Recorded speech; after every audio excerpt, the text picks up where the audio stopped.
Hi guys, welcome back to the channel.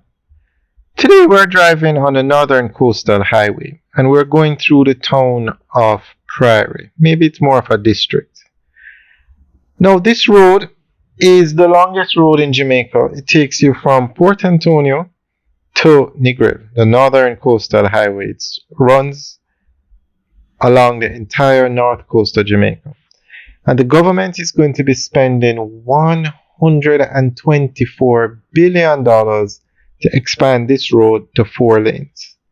Now, the section they're going to expand is between Ocho Rios and Montego Bay, the most heavily trafficked section of the road. So this area that we're driving through will be 4 lanes eventually. Now, just to bear in mind, the government is spending $45 billion to fix roads around the island, main roads and community roads. 45 billion, and that's the largest investment in roads, community and main roads in Jamaican history. So this project is 124 million, which is almost 3 times the amount of those roads.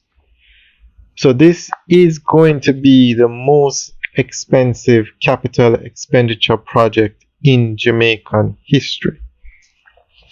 This road. Now, originally it was slated to be, US 800 million, and then it turned out to be, it went up to 100 billion Jamaican, and now it stands at 124 billion. So what they plan to do is divide the project into 3 sections. Marmy Bay to Salem, which is 12.3 kilometers, Sea Castles to Greenwood, which is 6.8 kilometers, and Greenwood to Discovery Bay, which will be 40.7 kilometers. Now, since this road was announced, this was announced back in 2022, that they started the process back in 2022. And since then, the government has announced that the toll road that goes from Kingston to Marmy Bay will go now from Marmy Bay to Trelawney. So the Northern Coastal Highway now, this is a non-toll road. We'll just call this one the Northern Coastal Highway and the other one the toll road. This project had originally called for 2 bypasses to be built, one through Runaway Bay, or one for Runaway Bay and one for Discovery Bay. But with the construction of the toll road, I'm not sure, I doubt highly if they're going to build those toll roads. Those bypasses, should now become a part of the toll road. So I'm not sure what's going to happen for Runaway Bay and Discovery Bay. Maybe the road will just be expanded to 4 lanes there.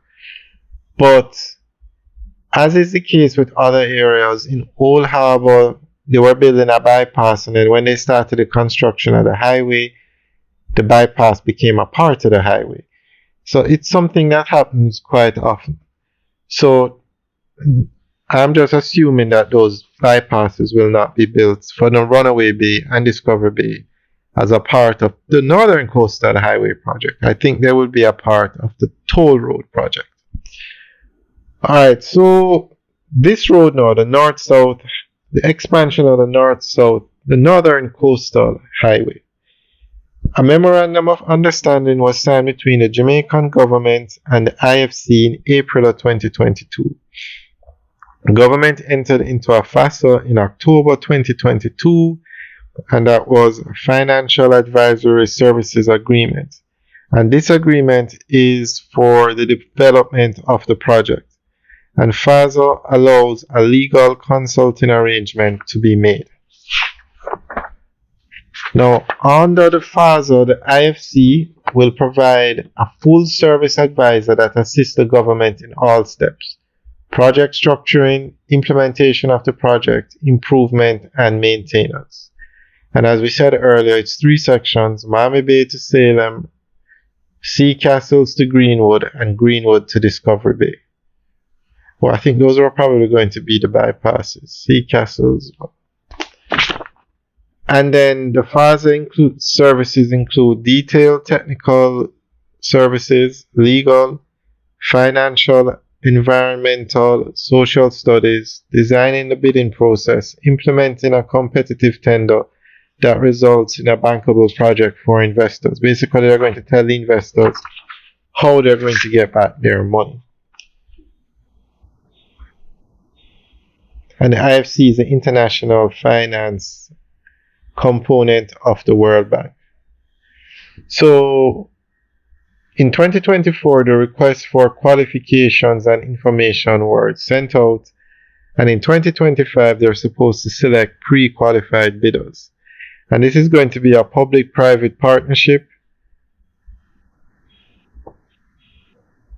And basically, we're now at the stage where the government plans to issue a request for qualification and information.